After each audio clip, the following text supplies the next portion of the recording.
ମୁଁ ଅଭିଷେକ ମୁଁ ବିପ୍ଳବୀ ବିଦ୍ରୋହ ଘୋଷଣା କରୁଛି ବିଂଶ ଶତାବ୍ଦୀର ଏହି ଅସତୀ ସଭ୍ୟତା ବିରୁଦ୍ଧରେ। ଜାଣେ ନା ଆପଣମାନେ ମୋ ସାଙ୍ଗରେ ଅଛନ୍ତି କି ନା? ମୁଁ ଏକା ଏବଂ ଅବିଭକ୍ତ ବିଜୟ ସାଫଲ୍ୟ ମୋର ସୁନିଶ୍ଚିତ। କିନ୍ତୁ ମୋ ଦେହରେ ତାଜା ବିପ୍ଳବ ଜାଣିପାରି ସଭ୍ୟତାକୁ ଆଖିରେ ଅନୁଗୁଳି ବାନ୍ଧି ରହୁଛି। କହୁଛି ସ୍ୱପ୍ନର ଅଭିବ ଖାଇ ଶୋଇପଡ଼ିବ। ଜ୍ଞାନ ବୃକ୍ଷର ଫଳ ଖାଇ ଜୀବନଟାକୁ ଖାଲି ଆଖିରେ ଦେଖିଲେ ବେଳେ ଖୁବ୍ କଷ୍ଟ, ଅନେକ ଯନ୍ତ୍ରଣା। ଏବେ କ'ଣ ମୁଁ ଶୋଇପଡ଼ିବି? ମୃତର ସ୍ତୂପ ଉପରେ ଗଡ଼ି ଉଠିଥିବା ଏ ସଭ୍ୟତାର ଅନ୍ୟାନ୍ୟ ଶବମାନଙ୍କ ପରି? ନା ନା, ଅସମ୍ଭବ। ମୁଁ ଅଭିଷେକ, ମୁଁ ବିପ୍ଳବୀ। ଏଇ ତ সেই অদৃশ্য কলা ঘোড়া যাত্রা পাদ শব্দরে মধ্যে ভয় দেখাচ্ছি। তাহার পাদ পিটিবার শব্দটা ছেড়ে বিরক্তিকর এক ক্রমান্বতা ধারা বই চালিছি মধ্যে কান্ধরে। মোর একাকিত্ব, মোর নিঃসঙ্গতার শব, ମୁଁ ସେମାନଙ୍କଠାରୁ ମୁକ୍ତି ଚାହେଁ।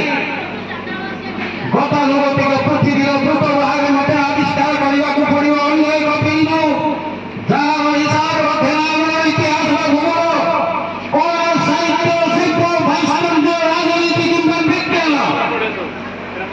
ତମେ ମୋତେ ଭୟ ଦେଖୁଛ କଳାଗୁଡ଼ା, କିନ୍ତୁ ଜାଣି ରଖ ଅଭିଷେକର ଜୀବନରେ ସନ୍ଧି ନାହିଁ, ଆତ୍ମସମର୍ପଣ ନାହିଁ। ବହୁ ଆଙ୍ଗୋଲା, କ୍ୟୁବା, ଚିଲି, ଭିଏତନାମ ଉପରେ ଆଣି ଆସିବା ପରେ ମୋ ପାଖରେ ଆଉ ଫେରିବା ସମ୍ଭବ ନୁହେଁ। ବରଂ ତମେ ଫେରିଯାଅ ତମ ସେଇ କବରସ୍ଥାନକୁ।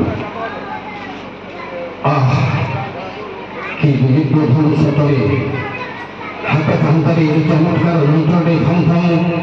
ମୁଁ ଏତେ ସମୟ ଭୟ କରୁଥିଲି ଜଘନ୍ୟ କଳାଗୁଡ଼ାର ଭବିଷ୍ୟତକୁ।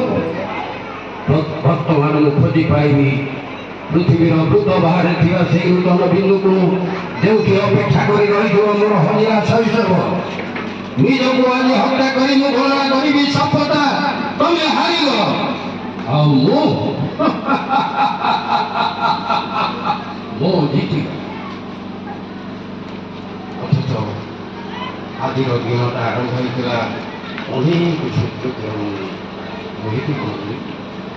ଏଥିଲା ମୋର ଗୋଟିଏ ବିପ୍ଳବୀ ସଂଳାପ ଡ୍ରାମା କଲେଜର। ମୁଁ ଏଇ ସଂଳାପଟିକୁ ସ୍ୱର୍ଗତ